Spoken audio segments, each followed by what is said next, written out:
Howdy, my name is Libby Daggers, and I serve as the Coordinator of Family Programs in the Office of New Student and Family Programs. My role is to provide support and resources to all of our Aggie families, and it's my pleasure to welcome you to the virtual NSC experience for our families. During this session today, we'll cover some information on tips and resources on how you can best support your student during their time here at Texas A&M, as well as how we, New Student and Family Programs, can support you along the way. First, I want to start this session by pausing for a moment of celebration.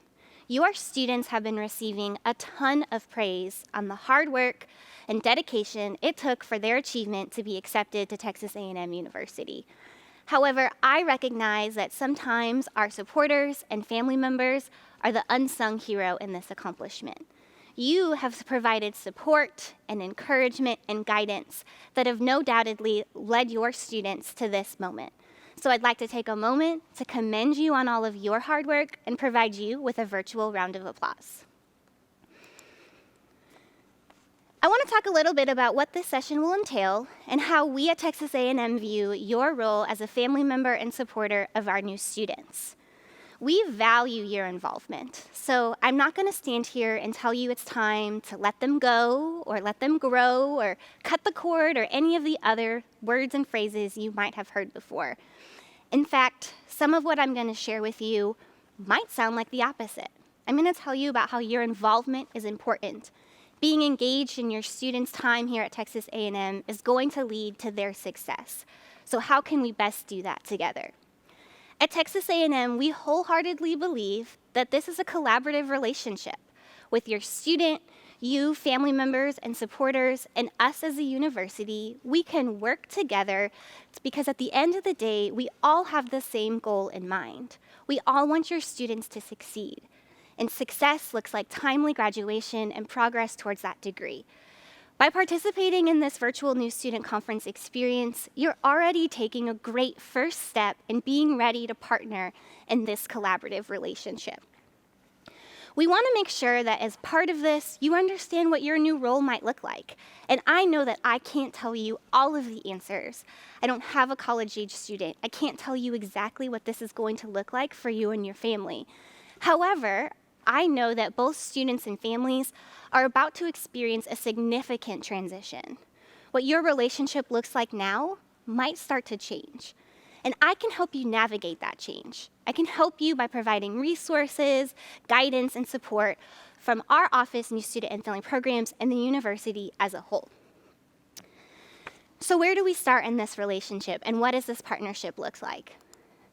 I want to start by first providing you some information for tips and support for success. These tips are all data-driven. So what that means is that these all come from surveys on college students' experience and parental and family support.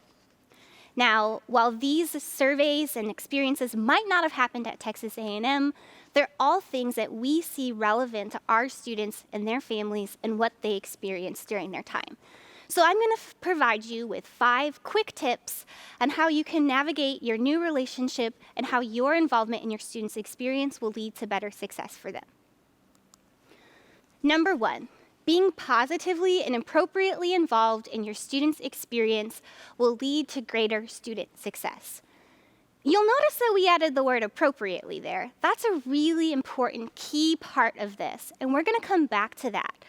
Now, because you're participating in this New Student Conference experience, you likely already recognize the importance of being involved in your student's career, and you've probably already done this up until this point. So it's important that you make sure you continue to support them and be a part of their life once they transition to life here in College Station. Number 2, your student is likely to reach out to you before reaching out to a university resource. So I would love if when your student comes up with a challenge or a question, if they came to our office or reached out to a faculty member or contacted their advisor. However, it's most likely that you end up being their first call or text message or FaceTime, however they communicate with you. So once they reach out to you, you can decide if this is fortunate or unfortunate for you. They expect that you have the answers. They want you to guide them and help them. So I'll tell you in a little bit how we make sure you have the most information possible to help your students along the way.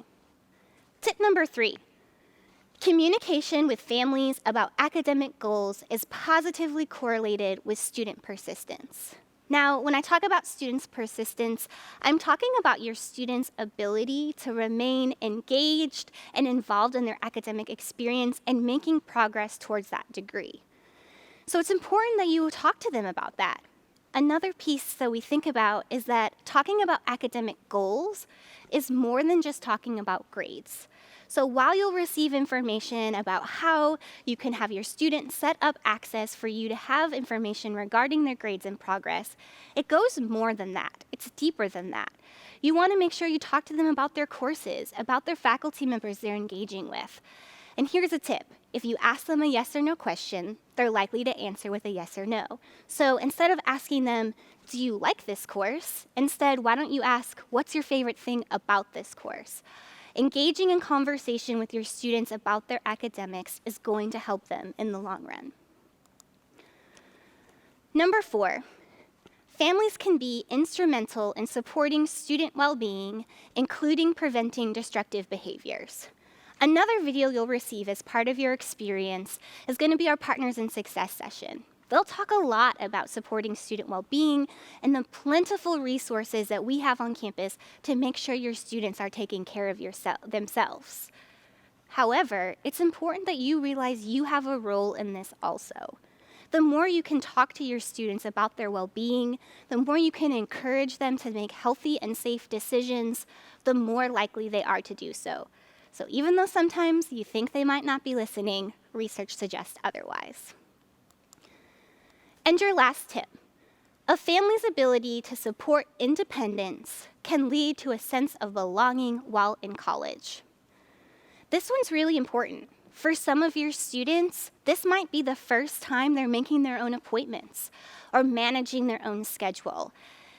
And while you may be well-intentioned in wanting to do those things for them or stepping in to help along the way, the more you can support your students in being independent and encourage them to do so, the more likely they are to feel like they belong here in Aggieland.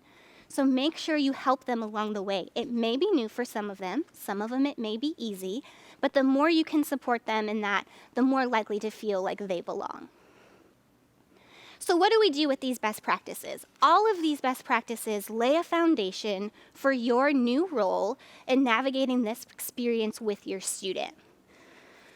These 5 tips can help you as you think about the transition that you're about to experience as well.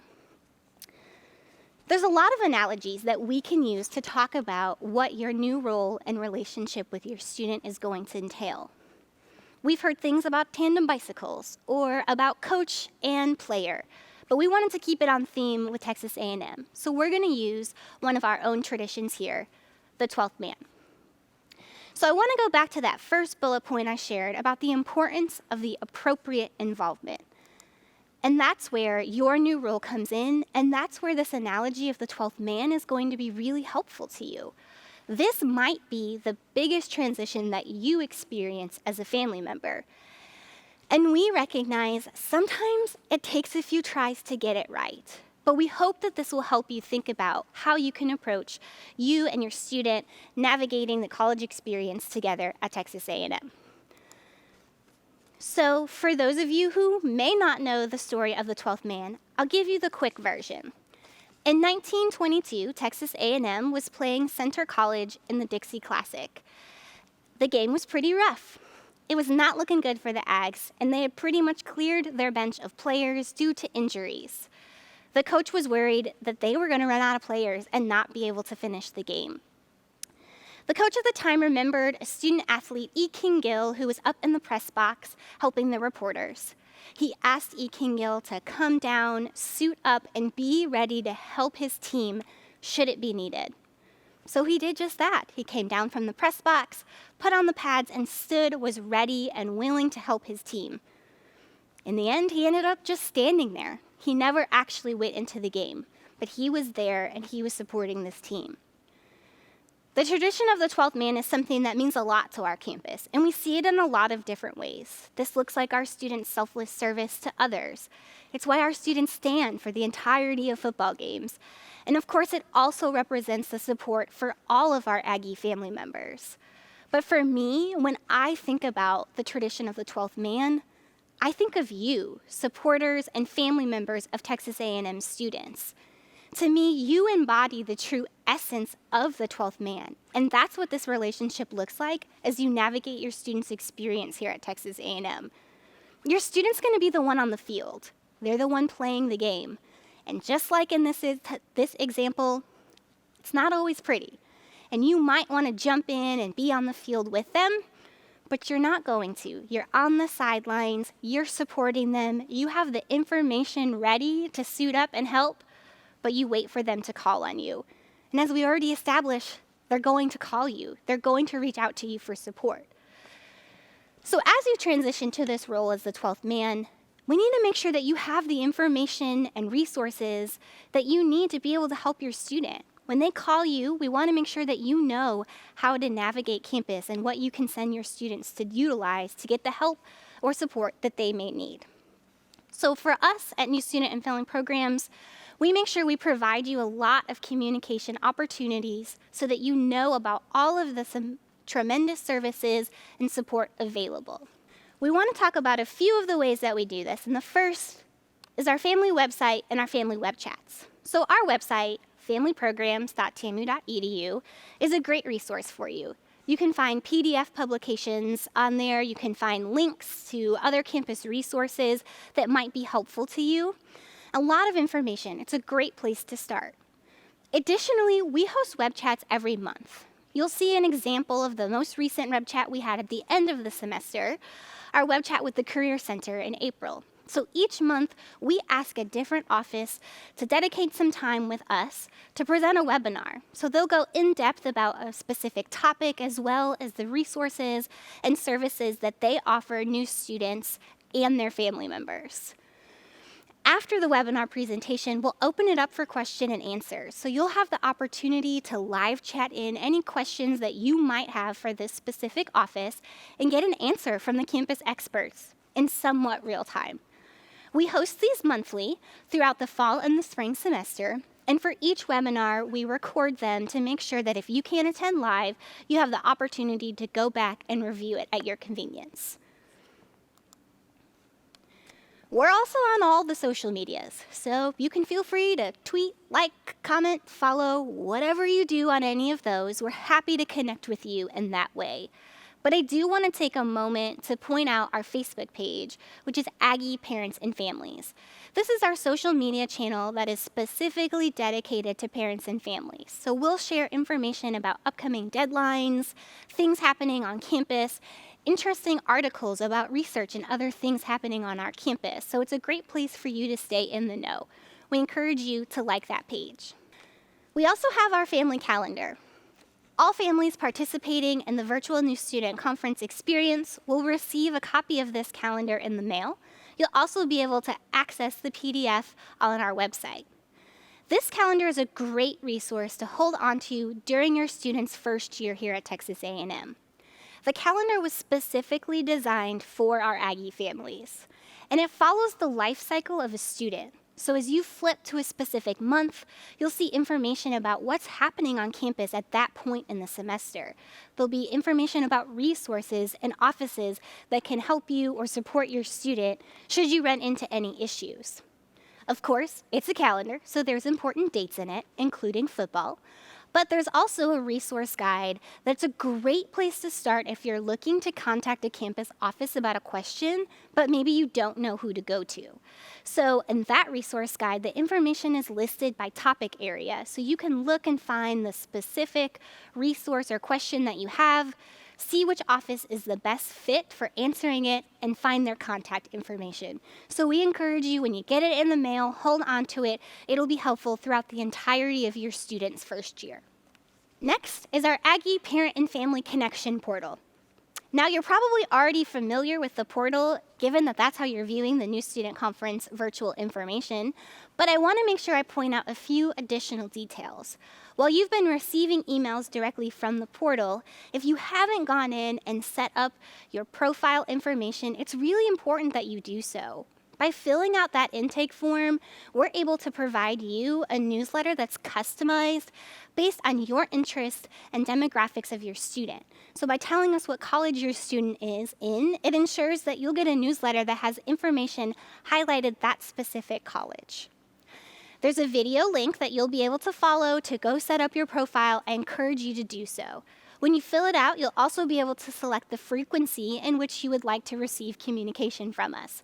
You can receive weekly emails, bi-weekly emails, monthly, or quarterly. Additionally, I want to note that through the portal is how we as new student and family programs communicate any campus-wide announcements. So if you want up-to-date information, make sure you go fill out your profile so you make sure you receive that in a timely fashion. We want to provide you with outreach campus information as much as we can. We try to proactively communicate. However, we recognize along your student's journey, you may still run into questions. So another resource for you is the New Student and Family Programs team. You are welcome to contact us at any time with any questions that you might have. You can email us, and one of our knowledgeable staff members or student employees will get back to you, typically within 1 business day. You can also call our office if your question might be more complicated or you just want to be able to talk to someone in real time. And we also have a text line. That's a great way to ask questions, especially during this virtual New Student Conference. Throughout the New Student Conference, you'll also have opportunities to sign up for live question and answer sessions via Zoom with our staff as well as our orientation leaders. So make sure you sign up for those in the portal. It'll be a great way to get any questions that you have answered. In addition to communication, we really value involvement. As I've already mentioned, we want you to be a part of our Aggie community as members of our Aggie family. So there's a couple great ways to do that. The first is plan to visit your student at least once per semester. It's a great time to come see them. They'll want to show you campus. They'll want to show you where they like to study, introduce you to their new friends. And be prepared because they're going to ask you to take them out to dinner. It's always going to happen. Now, in the spring, we have a dedicated weekend for our Aggie families, and that's Family Weekend. For 2021, Family Weekend will take place April 9th through the 11th. So make sure you save the date. It's a great time to come back to campus. There's a lot of celebrations and award ceremonies, campus-wide events. We'd love to have you here. Now, sometimes your students claim that they forget to invite you, so please consider this your formal invitation. We would love to have you. Save the date, consider booking your hotel sooner rather than later, and we can't wait to see you in the spring. Another opportunity for involvement directly with our office is applying to be a member of our Parent and Family Advisory Council. Our advisory council is a group of family members with current students who come back to campus twice a semester to provide us feedback and perspective based on their experiences as Aggie family members. They're an integral part of our office and shape a lot of what we offer our families. If this sounds like an opportunity that's of interest to you, you can review the application material and requirements on our website. Finally, I'd like to encourage you to join your local Aggie Moms Club.